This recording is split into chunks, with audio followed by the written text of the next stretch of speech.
So for Halo 4's challenge video, I didn't have anything in mind, but I had to just finish watching Requiem video on trying to beat Halo 4 with only the Magnum. So that gave me the idea to only use pistols to beat the game. Also link down below to his video, it's good stuff, so go check it out. I'll put the rules on screen and in the description instead of reading them off to you like your kindergartners. Before we get into the video, be sure to leave a like, subscribe if you want to see more content like this. Now without wasting any more time, let's get right into it. So starting off on mission 1, Dawn, after a 4-long-year nap, Cortana woke up Chief because of a disturbance, and Chief got to check out Cortana's new digs. After the events of Halo 3 and having to constantly carry a weapon in both hands, Chief decided he wanted to give his hands a break and only use pistols because of their lightweight ability. Luckily I got my hands on a Magnum as soon as the mission started, so I wouldn't have to worry about looking for one later. After walking through the ship, I had my first QuickTime event, and I'm not going to count this as a failure because this is the only way to take care of this elite. I took care of the first room of Covenant and made my way to the missile launch area. I ran past every enemy, activated the missile, and beat this mission while only using pistols. So now we're on mission 2, Requiem. I started this mission with the Magnum as my secondary, and all was left to do was find a plasma pistol. I drove and ran past as many enemies as I could. I found the cartographer, found Infinity's location, and ran past even more enemies. I made my way to the giant battlefield here and ran to my first roadblock. I ran completely out of Magnum ammo and had to solely rely on the plasma pistols. The plasma pistol isn't bad actually, and it's actually a lot better than previous versions of itself. The problem with the Halo 4 version though is that every single shot you take is worth 2% of the gun's battery. Now the roadblock actually being the first pair of hunters I encountered. The few things I had going for me here was that the Sentinels were helping me to kill / distract the hunters, and there was plenty of full battery plasma pistols lying around. Other than that though, I still got stuck here for around 20 minutes because of my impatience and going all gung-ho crazy. After carefully luring one hunter out at a time and killing them, I finally beat the mission, and better yet, with only pistols. And now we have our first encounter with the Prometheans, and I finally got my hands on a bolt shot. I encountered my first set of knights and got a good understanding of each pistol's pros and cons. The Magnum is good for precision and headshots, the plasma pistol is good for speed, power, and shield stripping, and the bolt shot is good for precision, ammo, and power. The one bonus of the bolt shot though is it has this charge ability that acts like a mini shotgun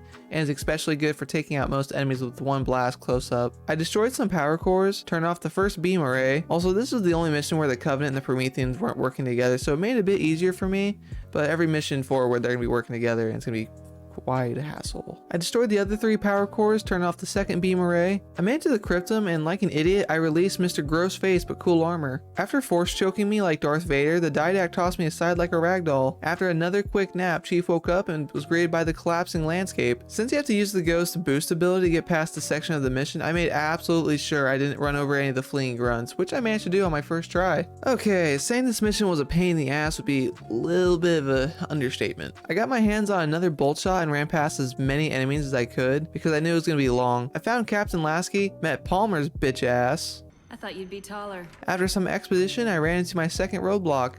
In this section here, you have to fend off quite a lot of Prometheans. At first I thought you could just wait it out, but that got me nowhere after a few minutes, so I knew it was a mandatory firefight section. This area wasn't the easiest to get past because of the unpredictability of the knights, the watchers reviving any knights I kill, the overwhelming amount of crawlers, there wasn't a good spot for cover, and the extreme lack of ammo. I went back to the starting area of this section to hopefully find some Magnum ammo, which did work in my favor. I took out as many crawlers as I could so I can get some more bolt shot ammo when I could risk going out in the open. I spent a lot of time hiding out in this log and try to trick the Prometheans by sending out a hologram of myself and taking out the watchers when they weren't paying attention to me. I did this strategy over and over until I realized that I would run out of ammo before I could even take out my first wave of enemies. After a lot of trial and error, I decided to go gung-ho again, and I would allow myself to use the auto sentry Spartan ability to distract more of the Prometheans, and since I only spawn the sentry in and don't control it, I decided to consider it as an AI companion. After this section, I decided I would never use the auto sentry again, no matter how hard some areas might get. After another 15 minutes, I would successfully get past this section. The celebration was short-lived because I had yet another mandatory firefight section, this time with the Prometheans and the Covenant. The only good part about this section was the fact that I had variety in my pistol choices. I did beat this part though with only pistols and got picked up by the Pelican, which brought me to a tank section. At first I tried to get into the tank but only to drive past everything.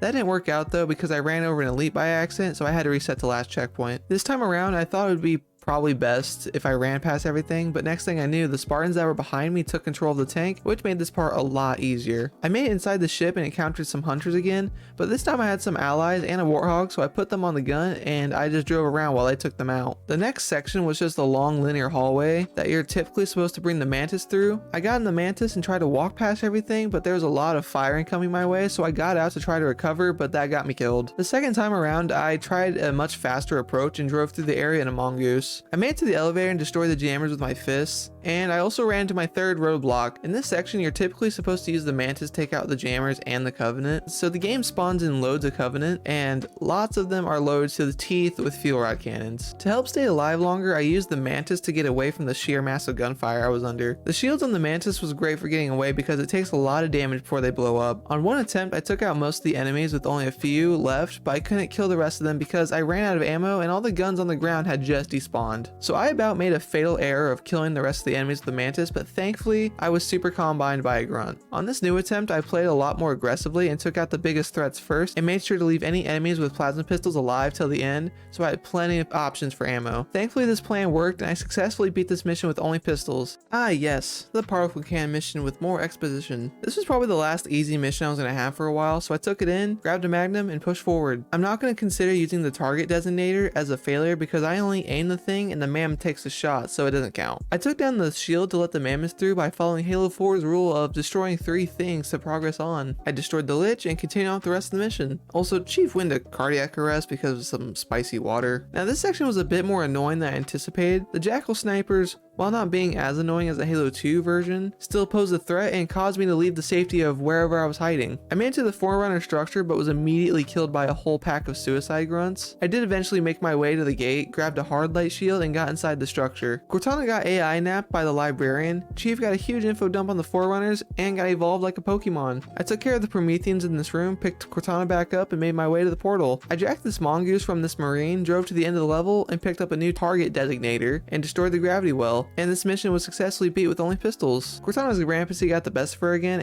I will not allow you to leave this planet! And Captain Del Rio threw a hissy fit. I am ordering you to surrender that AI! So the beginning of this mission wasn't looking too hopeful because I couldn't find any magnums inside the Affinity, so I took a chance and just left hoping to find a weapon station with the bolt shot. Thankfully I was correct and proceeded with the mission like normal. The first tower had a lot of phantoms right outside the entrance, so it was quite the experience trying to get into the tower while being blasted multiple times. The first tower was the easiest of the 3, but still very annoying because of the overwhelming amount of enemies that were all focused on me. After some trial and error, I took the tower down and started to make my way to the second one. I made it to the second tower and was greeted by the huge amount of Prometheans that were all hell-bent on stopping me. When I was trying to take out the second power core in this tower, I got very annoyed that I wasted the last of my ammo on this watcher, so I punched it out of frustration and immediately reset to the last checkpoint. When I was flying over to the third tower, I had a brilliant idea to jump out of the Pelican while it was still thousands of feet in the air, which wasn't a bright idea. This tower wasn't nearly as hard as the second one, but it was still a pain, mainly because of the hunter fight that was right here, but I had one advantage over them: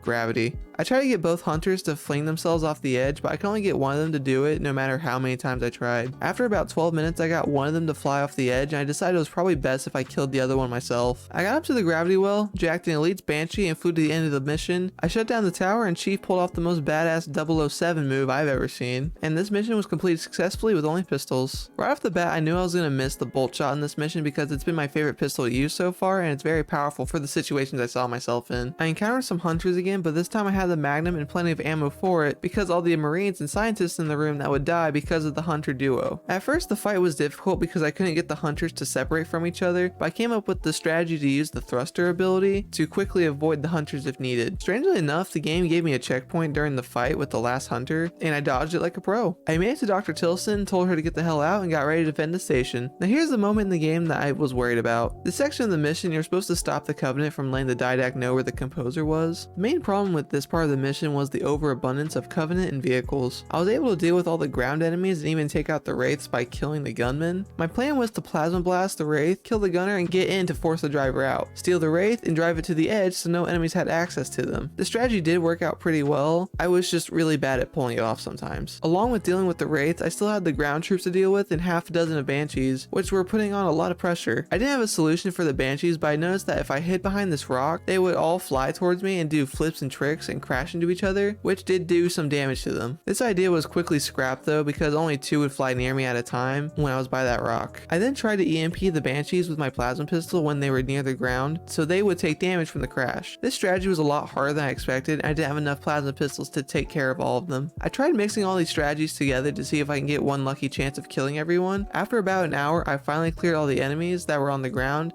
and there's only the Banshees left. And unfortunately, I ran completely out of ammo and there wasn't any anything I could do in this section. After completely exhausting my every last option, I finally came to the conclusion that you cannot beat this section with only pistols. I had to get into a mantis and take out the banshees. After I took out the banshees, more reinforcements came, which further worsened the problem because another half dozen came and more ground troops. I killed the rest of them and finally beat the mission, unfortunately not with pistols. Alright, so I listened to the rules that the flying section doesn't count as a failure because it's scripted and you literally can't do anything else here. So we're still on to try to beat this mission with only pistols. Now that I'm on foot, this game spawned me with the BR and SAW, so I had to hope that I can find another weapon station with the bolt shot. I managed to find a bolt shot in this very first hallway and took care of the Watcher. The rest of the mission was pretty easy compared to what I just went through during mission 7, but it was still a bit of a pain. I defended this section here while Cortana located the composer and gave me some backup with her own little lasers. She located it, I hit the grav lift and stocked up on some ammo for the fight ahead. The first platform wasn't that hard and it was plentiful on bolt shot ammo, but before I could make it to the second platform, I jumped off the map like a jackass by accident, so I had to redo this entire section. Thankfully, before I left for the second platform, I grabbed some more ammo because it was going to be essential for me to beat the rest of this mission. The final platform was mainly a bunch of Promethean knights with a few crawlers and watchers, so the ammo was scarce. After Cortana took down the Didact shield, it was time for me to go to the platform to deal with him, but I wasn't aware that more knights would spawn here and I didn't have enough ammo to take out each one because the 2 knights right here required 2 blasts to kill. After 2 failed attempts of being pushed off the map again and again, I spawned back in and I heard a watcher nearby, so I looked around for it and was actually very happy to see it. Once I killed it, I got its bolt shot ammo and it gave me just enough to kill the last 3 knights. I finally made it to the Didact, got force choked by him again, and I enacted the final QuickTime event. Chief set off the nuke, said goodbye to his blue AI girlfriend, and I beat mission 8 with only pistols. Alright, so this challenge is doable besides the one exception of mission 7, Composer, but other than mission 7, the rest of the campaign can be done with only pistols. As always, if you enjoyed the video, be sure to leave a like, subscribe, and I'll see you all in the next one.